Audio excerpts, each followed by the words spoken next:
Welcome to a Foxy Tech Tips tutorial on enabling or disabling swipe to switch watch faces on the Apple Watch Ultra 2. If you find this tutorial helpful, please consider subscribing to my channel and liking the video.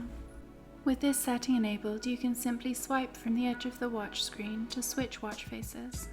Tap the digital crown to open the app menu. Then tap the settings cog to open settings. Scroll down the settings and tap clock.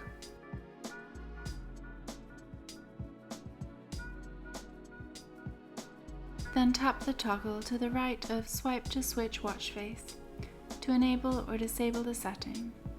When the toggle is green, swipe to switch watch face is enabled. When grey, it is disabled.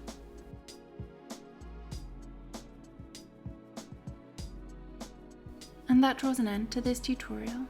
Please like the video if you found it helpful and subscribe to Foxy Tech Tips for more Apple Watch Ultra tips and tricks.